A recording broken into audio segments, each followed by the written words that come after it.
Roswell,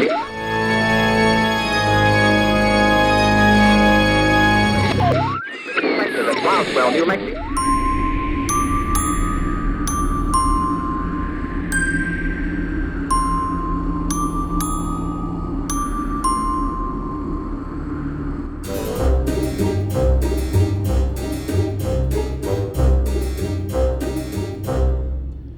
Greetings and welcome to the Unnormal Paranormal Podcast. Our guest today, historian and folklorist Shannon Jones, will bring to light the genesis of today's beliefs towards religion and the occult. I say genesis because many of today's holiday celebrations and attitudes regarding the afterlife weren't shaped in 2022. No, more like 1862. Stay tuned. You don't want to miss this one. You're listening. Yeah, like all the time I'm listening. To the Unnormal Paranormal Podcast. Thanks for listening, and we'll be back in one moment. Like this really got me in orbit. Welcome, everyone, to the Unnormal Paranormal Podcast. Yes, it's been a while, but recently recovered from the City Lost and Found department are my two colleagues, James Poston and Rhonda Fells. Say hello, you two. Hi, guys. Hey, you guys. Yeah. Today, we're honored to be operating from the beautiful Mechanicsburg Mystery Bookshop, located in Mechanicsburg, Pennsylvania. If you love mysteries, spy, thriller, and sci-fi, you need to follow the link we're dropping in the notes for this episode. And a thank you to Charles and Deborah Shields for allowing us to be here today. Thank you, All right, Charles gave us a fist pump. Thank you very much. A double fist pump. Our guest today is the result of fate. While driving through the mountains north of Harrisburg, Pennsylvania, a sign for the Victorian Ghost Story Museum was spotted, and you instantly recognize your next must-have interviewee. Her name is Shannon Jones. She's an educator, historical researcher, folklorist, and her passion is urban legends, ghost stories, and Gothic literature from the Victorian era. And since we're in the heart of Pennsylvania, we're going to get some Pennsylvania Dutch folklore stories. For those of you outside of Pennsylvania, you're in for a treat because, as James says all the time, Central Pennsylvania is just flat out weird. Welcome to the show, Shannon. Thank you for having me. Since this is your first and hopefully not last time with our show, tell us a little bit about your museum. Sure, I'd be happy to. So, my background is actually a mix of criminal justice and history, and I got my master's in medieval history, and that is what I teach on. But I also love folklore and ghost stories, and when I was thinking about doing something that I could really put out there beyond classes, I thought, what do we lack? And that is a nice website to go over ghost stories, urban legends, Halloween stories from the Victorian era. So that is how I ended up creating a website for that genre of paranormal. And Shannon, this is Rhonda. Obviously, I'm the only one with a higher pitched voice. That's how you can determine who I am. But when Jeff told me that we were getting you on our show, I immediately went to a Victorian Ghost Story Museum. And there was all kind of stuff, which we will get into. But I was, one of the things that was talked about there was the fact that Halloween, as we conceive it today, was not what it was conceived of during the Victorian era. It was more like a dating kind of thing, whereas now it's a dating. Oh, yes. A dating thing. Okay. Yeah, a dating thing. Whereas it has morphed into something for children. Can you talk about that a bit? Sure. So, yes, once upon a time in the Victorian era, they did a lot of things in a certain way that we would never think about doing, or we never view it in the same aspect, but Halloween was basically a fall version of Valentine's Day. And they would have parties for the young adults, older children. It wasn't for little children at the early stages. And they'd have parties, and the girls especially loved to do little love charms, such as taking an apple and slicing the apple up and letting the pieces fall and seeing what letter shapes come out of the apples.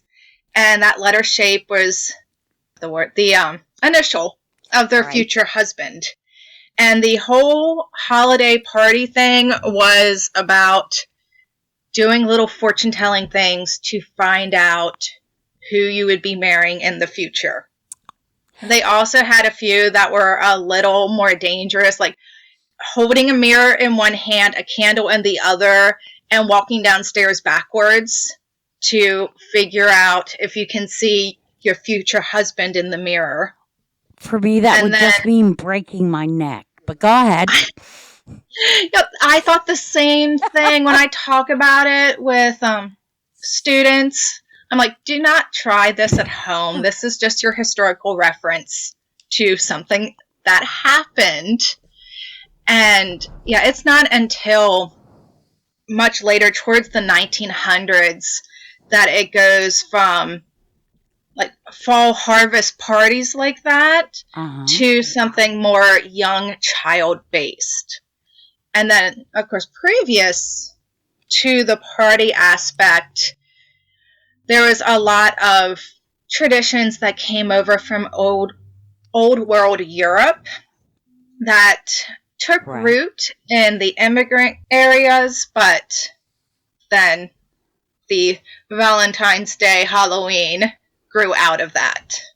That is fascinating to me. It was equally fascinating to me to find out that there was a time when Christmas kind of ruled supreme in terms of ghost stories.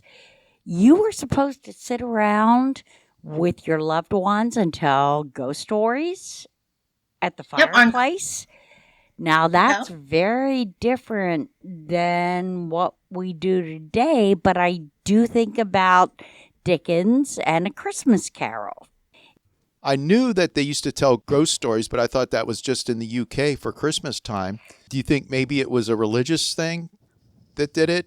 Maybe clergymen stepped in and said, hey, you know, this is where our spiritualism is getting a little bit overboard?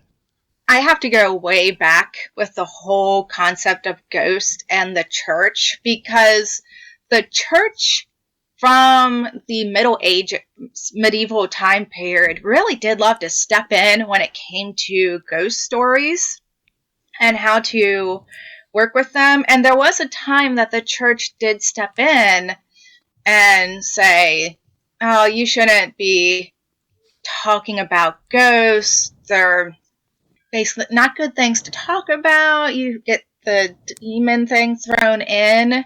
But then in the later medieval period, you start getting into writers of the time period just writing ghost stories.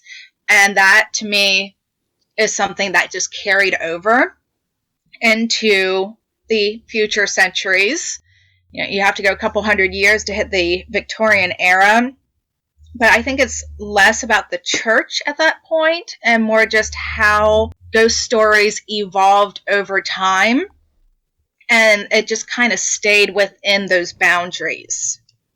Talking about some spirituality, let's talk about in the U.S., okay? Okay.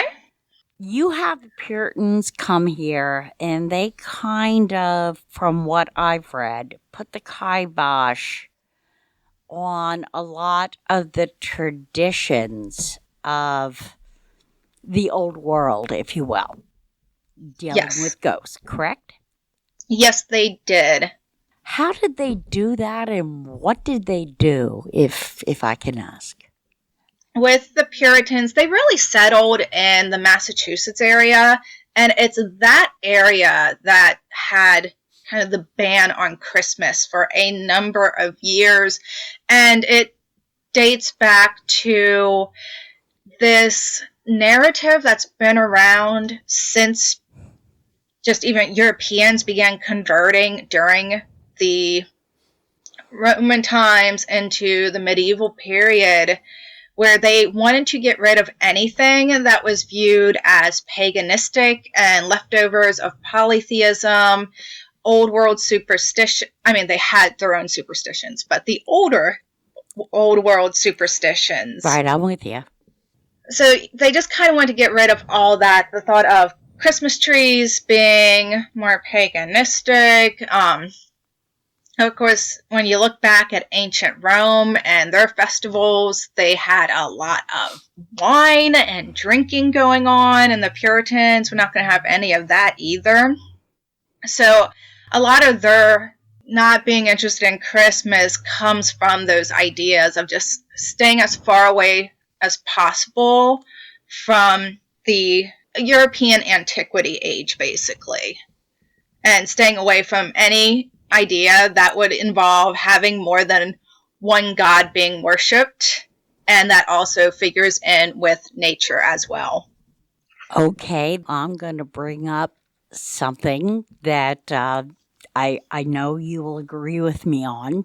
When we were trying to establish Christianity, we borrowed from pagan traditions, correct? Yes, we did. And there's a lot of people who don't like to hear that. There's a lot. It's such a hot topic in the historical world, through the religious world, because some people want to say borrowed, some people want to say they stole them, some people want to say none of that ever happened. But when we're looking at a lot of conversions did happen during the medieval time period in Europe. So when we're looking back at it, one of the best ways to get people to convert is to allow them to carry over some of their older traditions, things they are used to, and then putting them in the new religion. It gives that comfort level. And in some areas, that's how it worked. We see churches in like Ireland that were built on top of old pagan sites. And then we see goddesses such as Bridget becoming a saint within the Catholic Church. But then there were other areas that took a more forceful approach to their conversions. And so it's really a mix, depending on where you are, how much was kind of folded in. And then as we see the Catholic Church go through its evolutions in Christianity, we see the rise of Protestantism, and then everyone breaks off. And then you get the Puritans who say we are more religious than everybody else because we're stricter about it. And they kind of ruled England for a time and then came over here to the Massachusetts area. But then there's also, continuing on with that, certain groups that... I'm loving this, by the way. Yeah, that just converted, more than likely because everyone around them was converting, and they're like, well, if we want to keep some good trade going on, we should also convert. That comes out of books I had to read on Scandinavia and the Vikings during the medieval period. There's a lot of talk that their conversions were more in line with trading and with their neighbors and wanting to maintain those good trade relations. Because if you know anything about the Vikings, we know that they did like to go trading and raiding and sometimes pillaging and then bringing all their goods home and settling in for the winter until they could go back out and do the same thing again. So they'd want to keep good relations if it meant keeping gold in their pockets. Exactly. And I will tell you, I mean, the whole thing about the Vikings, I never understood the meaning of the word berserker. Berserker was, it literally meant putting on the bear shirt, embodying the spirit of the bear, the power, the ferocity. Proper word for it in their language escapes me at the moment, but that was roughly it. It was a very, very hallowed and spiritual thing to be able to channel the spirit of this animal into, for a warrior to supposedly channel the spirit of this animal to get such unstoppable fighting power. You didn't fuck around with the berserkers. God, I love the fact that I do this podcast with you people because I learned the word berserker when I had a friend who dared me to read a Scandinavian folklore thing from 500 BC, and I actually did. And one of the words that came out of it was berserker. And you know exactly what it means. I love you guys. They usually did the blood eagle when they went berserker. That's my understanding. And scare the hell out of people. Them mimicking the Native Americans. Okay. Shannon, are you still glad that you're doing this thing tonight? Yes, I am. I think you would be because we are. Here's the thing about us. We started out as people who were just kind of interested in what happens, if you will, beyond the pale. Right. And right. that has led us into all kind of things. We've made a lot of friends. We've learned a lot. And we're really glad you're with us tonight.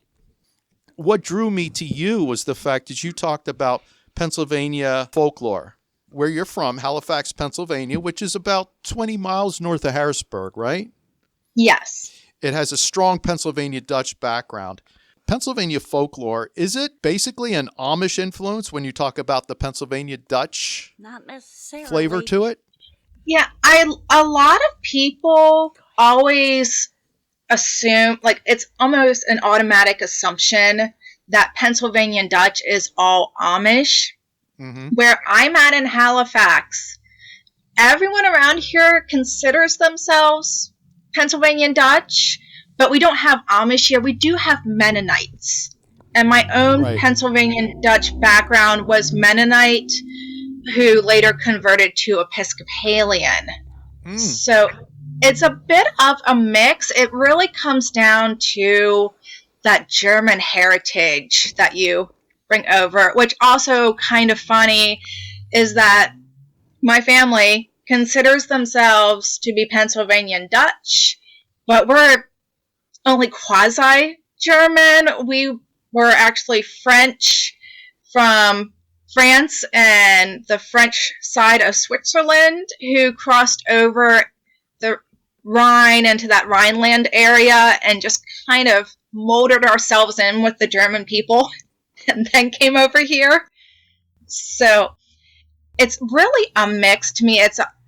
Being Pennsylvania Dutch just has a lot to do with your traditions you have, your folklore, and what you eat. Because the wonderful thing about folklore is that it can encompass so many things, from food to ghost stories to creature stories, and all that stuff can fit into it.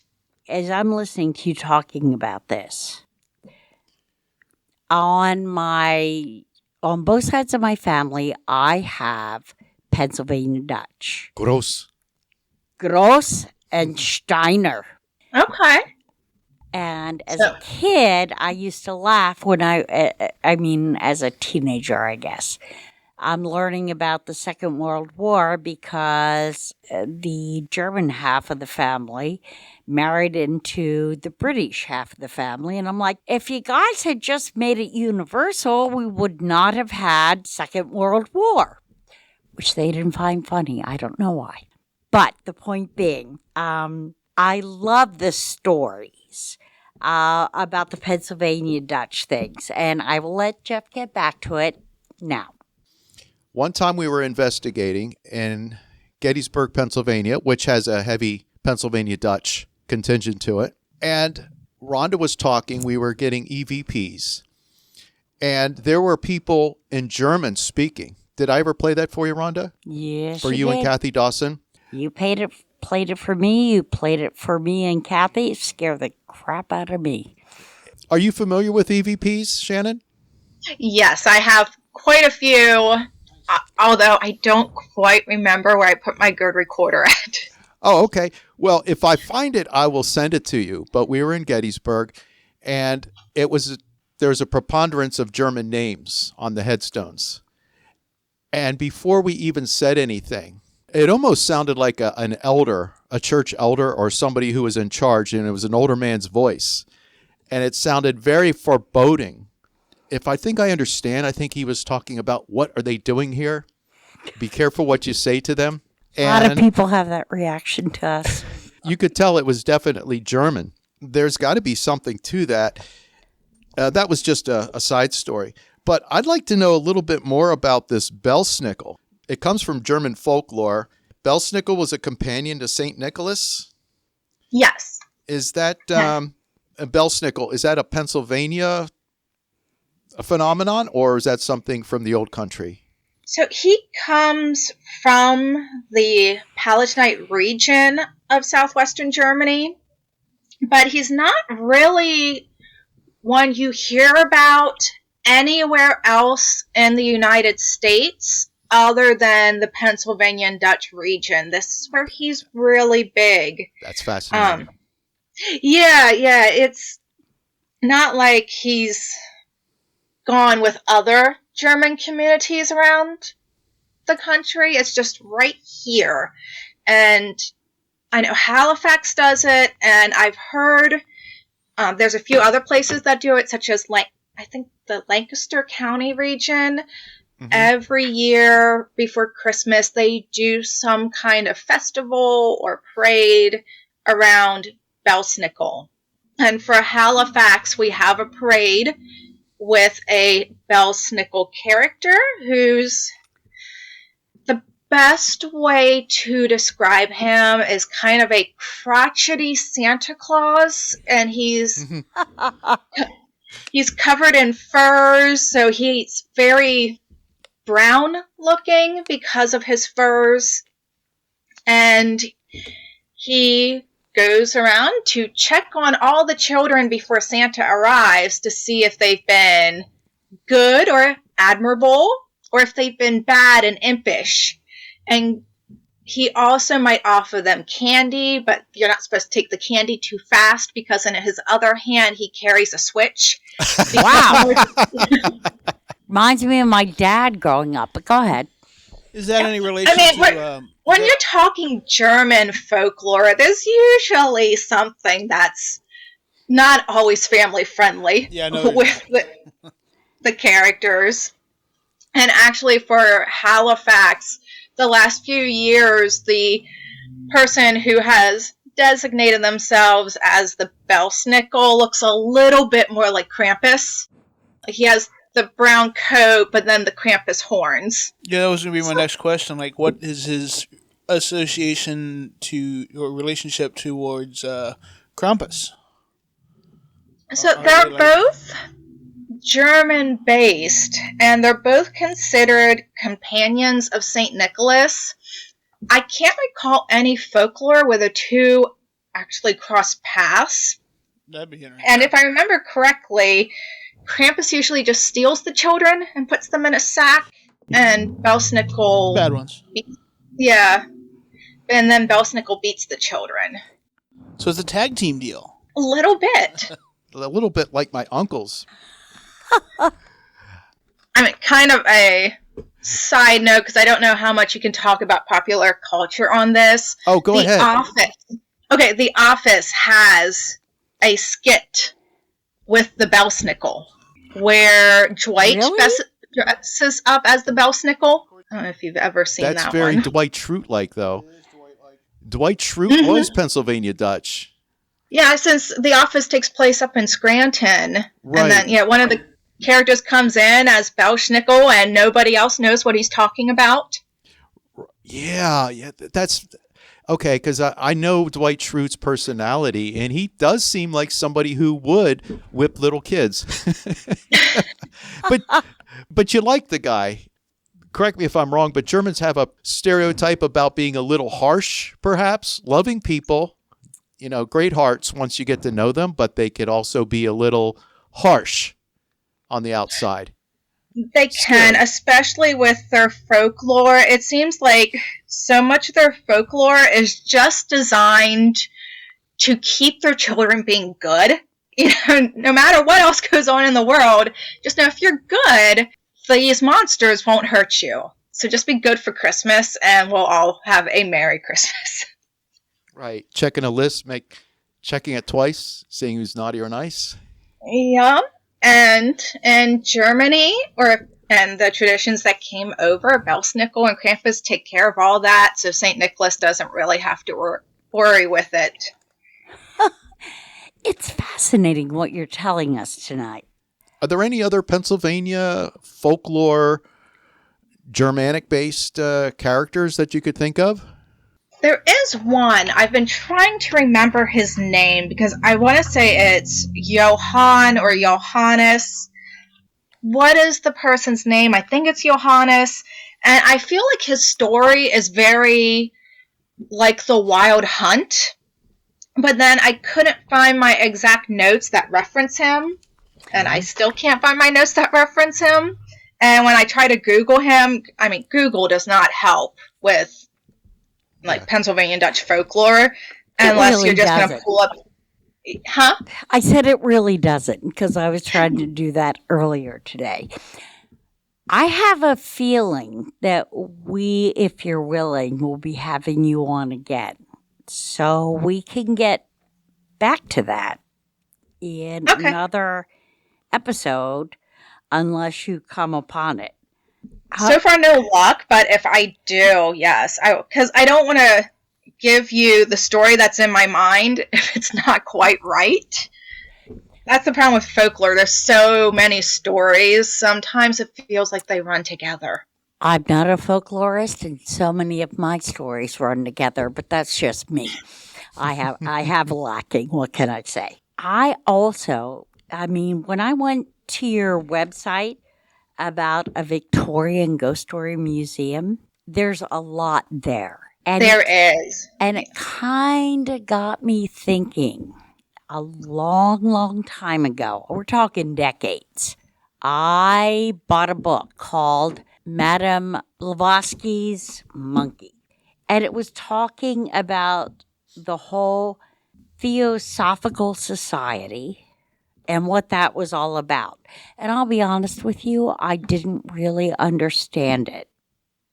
Can you talk at all about the occult during the fascination, if you will, with the occult during the Victorian era and seances and spirituality? Not that I haven't given you a wide net that you have to draw in. I can tell you a little bit about it. Okay. That's one of the problems with having kind of a broad interest in history is sometimes there's too much stuff going on in the brain. So you have to try and narrow it down a little bit. But yes, when it comes to the Victorian era, there's several reasons that the occult and spirituality all become really popular. One has to do with the Civil War and a lot of people dying during the Civil War, and then their loved ones who are left behind want a way to contact them. One huge kind of proponent showcase for the occult and spiritualism in the United States was Mary Todd Lincoln. I wrote that name down, yes. Yep, so following the death of her husband and two of her sons, that's it. She really got into trying to contact him.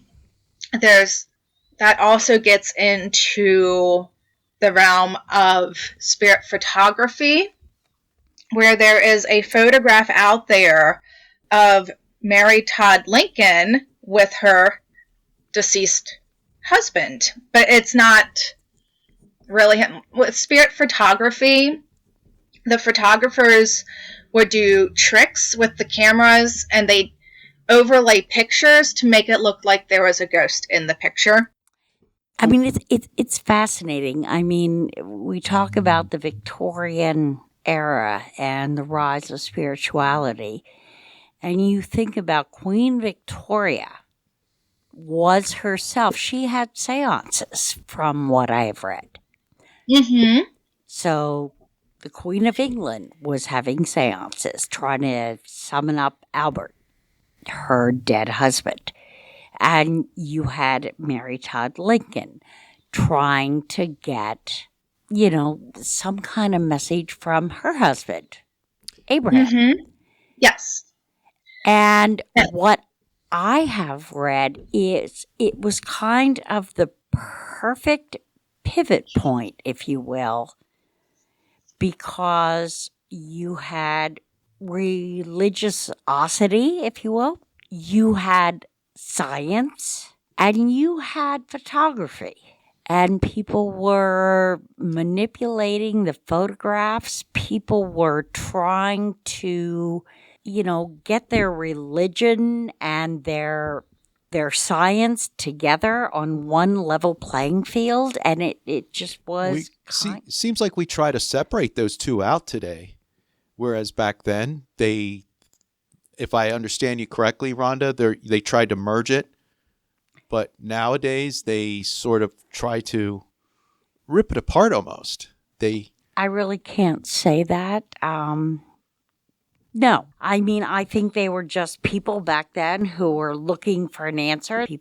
But it was the first time that you could take good photographs, and people were manipulating the photographs, showing ghosts, whatever. And people were beginning to have a healthy regard for science, and yet they had their religion, and they were trying to bring those two things together. I don't think we can even do that today. Oh, heck no.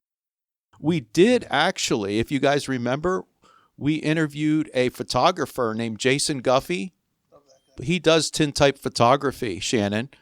If you Google his name, Jason Guffey, Guffey, tintype photography, and he has reproduced the spirits coming out of people's mouths. I forget what he calls that. He's done the ectoplasm. Ectoplasm, right? He did the ectoplasm. Seriously? Yes. He's very talented. How does he do that?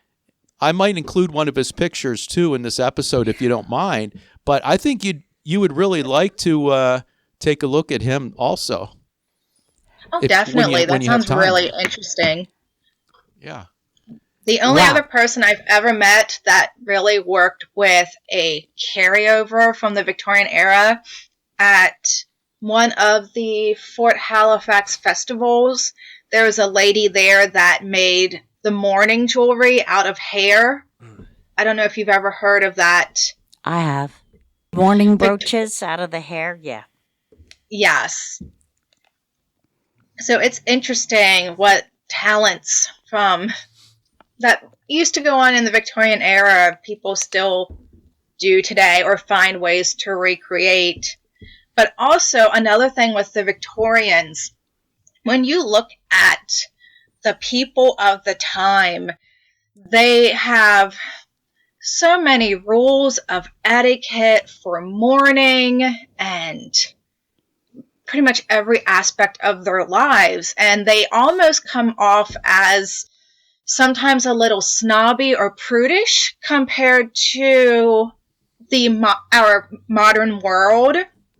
And with spiritualism, that could become something you could do behind closed doors that lets you not be in those confines of what society always expected of them.